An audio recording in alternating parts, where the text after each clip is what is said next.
Uma fase da vida em que você começa a perceber que não está cansado só fisicamente. Você está cansado de si mesmo, cansado das versões suas que você criou para sobreviver, cansado de repetir ciclos, de perceber que está vivendo no automático. E o pior tipo de vazio nem sempre é barulhento. Às vezes ele aparece no silêncio, quando você chega em casa depois de um dia inteiro distraído, quando o celular finalmente descarrega, quando ninguém está te olhando e por alguns segundos você sente que existe alguma coisa errada, como se você tivesse se afastado de quem era.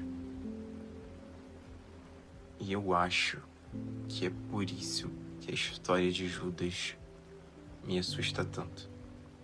Não por causa da traição, mas porque ela parece humana demais. Porque Judas, ele não era um monstro de filme. Ele não parecia alguém completamente perdido. Ele era só alguém comum, como eu e você. E talvez seja exatamente isso que torna a história dele tão pesada.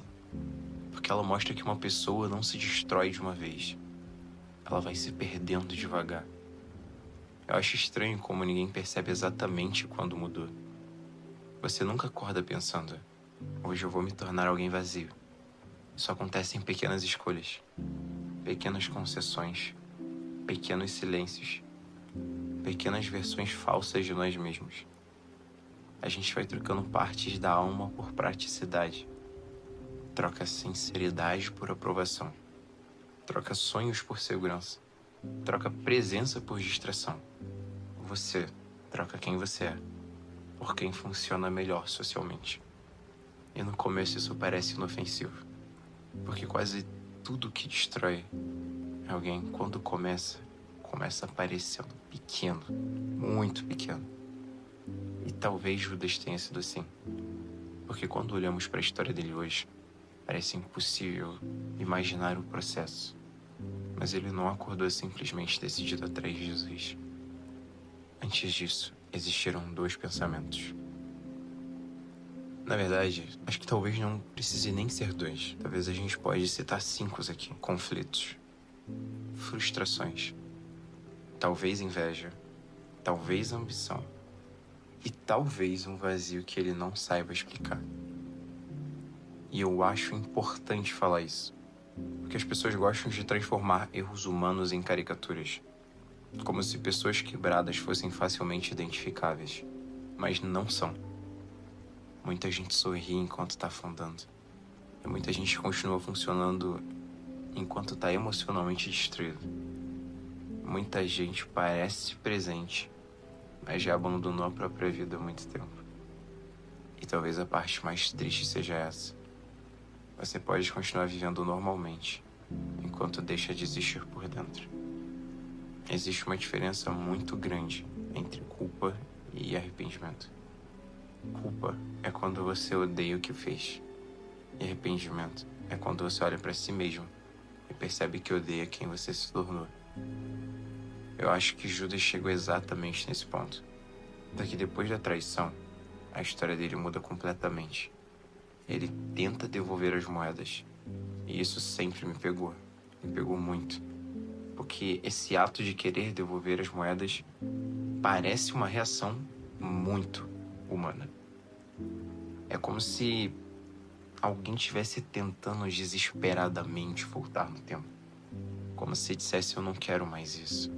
Só que algumas coisas na vida não funcionam assim. Existem escolhas que continuam existindo, mesmo depois do arrependimento.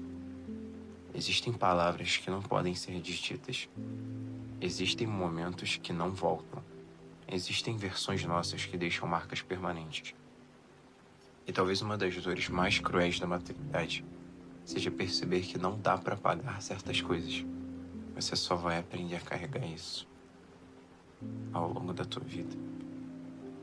Durante muito e muito tempo. Mas tem algo ainda mais pesado nisso tudo. Porque Judas não morreu apenas pela culpa. Ele morreu porque acreditou que não existia mais possibilidade de mudança. E, sinceramente, eu acho que muita gente vive assim hoje. E talvez não literalmente, mas emocionalmente, sabe? Que as pessoas erram e então transformam o próprio erro numa identidade. Dizem coisas como: eu estraguei tudo, eu sou um fracasso, já fui longe demais, não tem mais volta pra mim. E aos poucos elas param de tentar viver, porque não existe futuro. Não porque não existe futuro, mas porque elas deixam de acreditar nele. E aí, a gente entra na próxima reflexão, que seria que talvez vida nova não seja sobre virar outra pessoa, mas talvez seja sobre parar de fugir de si mesmo. Porque eu acho que existe uma diferença enorme entre mudança verdadeira e performance. E hoje em dia todo mundo quer performar essa transformação. Todo mundo quer postar evolução, quer parecer forte, quer parecer resolvido. Mas a mudança real quase sempre acontece em silêncio. E ela acontece quando ninguém tá vendo você. Quando você decide quebrar um ciclo, quando decide pedir perdão, quando você decide abandonar uma versão sua que já não faz sentido, quando você decide continuar vivendo, mesmo sentindo vergonha do passado. E talvez seja por isso que a ideia de recomeço seja tão difícil, porque ela exige um confronto direto com você mesmo. Você precisa olhar honestamente para si, parar e pensar que você é um absurdo. É um absurdo nos dias de hoje. Porque poucas coisas são mais assustadoras do que isso. Poucas coisas são mais difíceis de admitir do que, por exemplo, eu não gosto da pessoa que eu tô me tornando. Mas, ao mesmo tempo, acho que esse também é o começo de toda transformação verdadeira. Porque ninguém muda de verdade quando continua mentindo para si mesmo. Talvez isso seja o que separa as pessoas que recomeçam das pessoas que desistem. Algumas usam a dor como ponto final, e outras usam a dor como um ponto de partida. Tem uma sensação muito específica que aparece quando alguém percebe que desperdiça tempo. Eu acho que todo adulto sente isso em algum momento. A sensação de olhar para trás e perceber quantas partes da vida foram vividas no automático. Quantas decisões foram tomadas por medo. Quantas relações foram negligenciadas. Quantos sonhos foram adiados até perderem o sentido. Então vem aquela pergunta silenciosa: será que ainda dá tempo? Talvez essa seja uma das perguntas mais humanas que existem. Porque no fundo, todo mundo tem medo de ter estragado a própria vida sem perceber. E é aqui que a história de Judas conversa até com quem não acredita em religião. Porque ela não fala só sobre pecado. Ela fala sobre condição humana, sobre o vazio, sobre escolhas, sobre culpa, sobre autodestruição, sobre o medo de não existir mais futuro depois do erro. E, sinceramente, acho que quase todo mundo já sentiu isso em algum nível. Talvez depois de destruir uma relação, talvez depois de machucar alguém, talvez depois de se abandonar por anos, talvez depois de perceber que virou alguém que nunca prometeu ser. A questão é, o que você faz depois disso? Porque existe um momento em que continuar se odiando começa a ser só outra forma de fugir.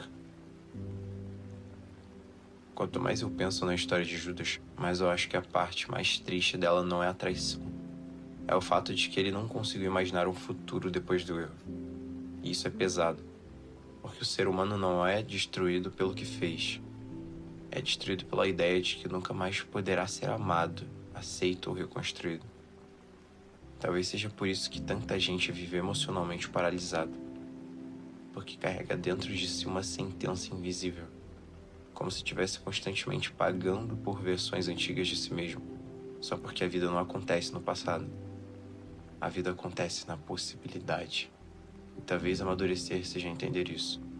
Você não consegue mudar o que aconteceu, mas agora consegue decidir o que vai fazer com isso. Você pode transformar a dor em profundidade, pode transformar em culpa, em consciência, pode transformar arrependimento em mudança, ou pode só deixar tudo isso te consumir. Talvez você que esteja ouvindo isso agora sinta que estragou partes demais da própria vida. Alguém que olha para dentro de si com peso, alguém cansado de fingir. Talvez você seja alguém cansado de se distrair, cansado de tentar preencher vazios com coisas superficiais. Talvez você esteja esperando algum grande momento para mudar, mas quase nunca acontece assim. Mudanças reais começam silenciosamente. Elas começam quando alguém decide ser honesto consigo mesmo. Quando alguém finalmente admite: eu não quero continuar vivendo desse jeito.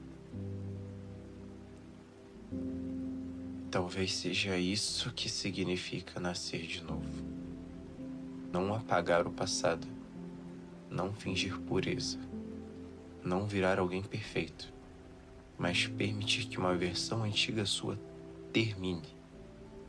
Porque às vezes, uma vida nova começa exatamente no momento em que você para de defender a pessoa que estava te destruindo.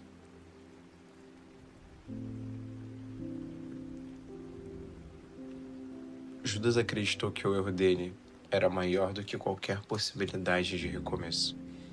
E talvez essa tenha sido sua verdadeira tragédia. Não cair,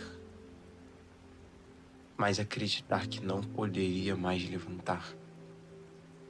Então, se existe alguma coisa que eu queria que você levasse com esse vídeo, meu amigo ou minha amiga, é isso. Você não precisa ser definido pela pior coisa que você já fez, nem pela pior versão de quem você já foi. Porque enquanto existir consciência, enquanto existir desconforto, enquanto existir vontade de mudar, ainda existe alguma coisa viva dentro de você. E talvez isso já seja o começo de algo muito maior.